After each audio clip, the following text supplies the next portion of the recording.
Hey everybody, Jason McCumsey from Redbeard Rebuilding coming to you again from the shed as usual. Um, Working on those Namaths that we talked about. Uh, I'm getting down to the sanding point, so I wanted to just give you guys a quick video of what we're doing, how we're doing it, that sort of thing.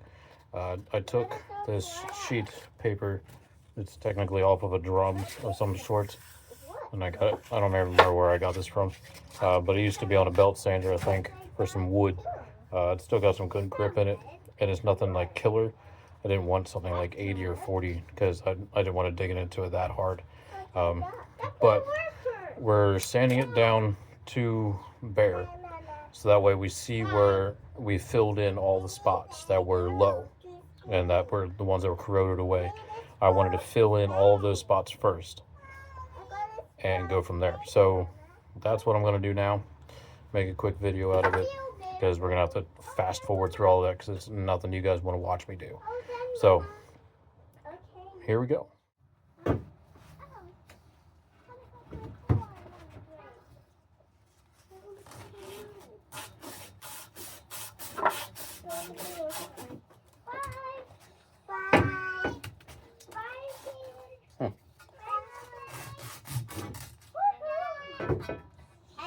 Where can't you wedge in where I want you to wedge in?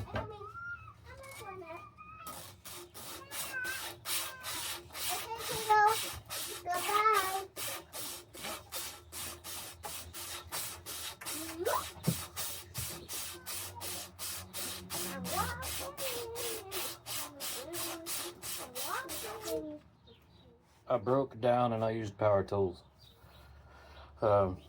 Sanding metal on here was not very cohesive with that. When I did it with fiberglass and the carbon jabs, it was a lot easier. So we just kind of bucked down, went with the power tools. But as you can see here, this is number one. This one was the nicer one of the two. It wasn't as bad here in the middle. The thing sanded out pretty easy. There's still a little low spot in here, which is fine. We were going to cover it up anyway. We're going to go onto a second coat on top of this one after that. I'm going to go sand the other one. So we're back at this here. This first one is sanded and ready to go. The second one is not. I believe I did that. Excuse me. I don't have a big enough battery for that. And my other one just took a crap. Got to buy another one. For whatever reason, it just went, can't charge it anymore. It doesn't do anything. That's trash. So this one has this version on it, and the other one then has, I got it in here, this version. So we're gonna wait for that battery to charge up and take care of that one on a later date, probably later today actually. And you're going to use this little Fuji to mix it. Need a popsicle stick from here. And we're just going to go at it like we did the last time. Smear it on there.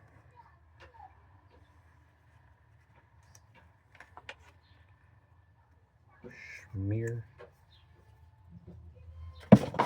You got the hardener.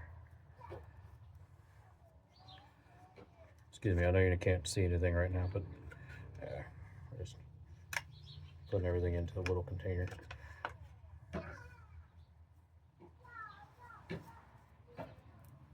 All right, there we go.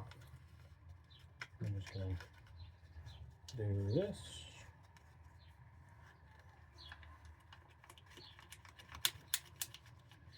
I really don't think using the two different kinds here is going to make that big of a difference. It's definitely not going to change the stiffness of the javelin in any way, shape, or form. Just because we're doing such a little spot on here and it's right bang in the middle. If you know anything about these, Namath uses a spray-on filler primer of sorts for something. nobody wants to tell anybody about it. So it's kind of a trade secret, I guess.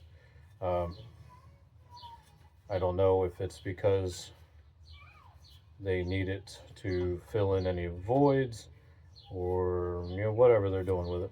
Who knows? But they use it, and it does actually affect balances. It affects weight, all of that jazz. There's been times where I've worked on these javelins, and you can see writing on here from whoever was building that particular javelin at the time. I don't know what any of the writing meant. It says numbers and lines and pluses and minuses. So I don't know if it was. I don't know how that affects the stiffness of their jabs, or what the actual purpose is. I just know it's there. And this section here does not have any. It never does. So whether it affects the stiffness or not in the center, or not whether or not, just how much really. And it's on all their jabs pretty much.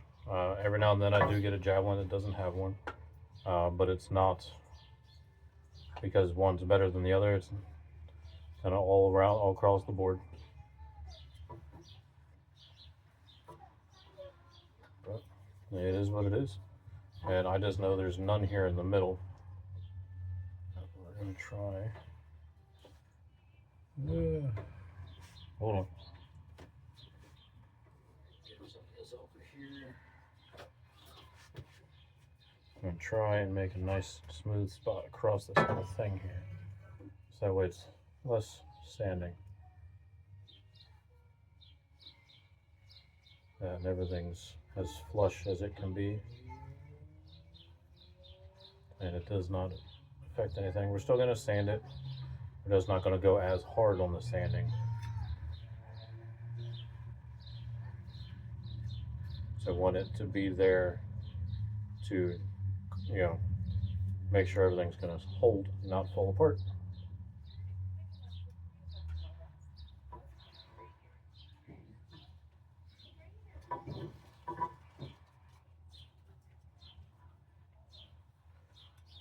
Again, for those of you tuning in, we are using JB Weld for this. There's two different types of JB Weld that do basically the same thing on metal, plastic, wood, and all around. This is pretty much their all around every usage type of adhesive. On the previous video I explained the stiffness, no, not stiffness, the amount of pressure in PSI terms that they can hold, but we don't necessarily know what that equates to on the javelin because we don't know the PSIs. I don't know pounds per square inch of flex, how that works out. So we're using the two different ones. This is the heavier of the two, but it's only off by like 100. Did I write that down? I wrote it down here. The standard one is 6,220. The other one is 5,020. So you're off by a good bit, but I don't think anything is going to harm this. After we get these two javelins done with the epoxy stuff and get them sanded, we're going to grip them, check their weight, make sure I don't have to change anything there, double check on the balances, etc., etc. And then we're going to put them through their paces and see how they hold up. Yeah, that's pretty much the simple of it.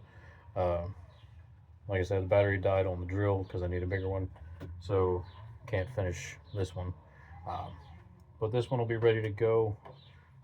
Weather is nice for the next couple of days, next whole week. I think it might up be in the 80s, so we might get out here and working on that. See how it goes.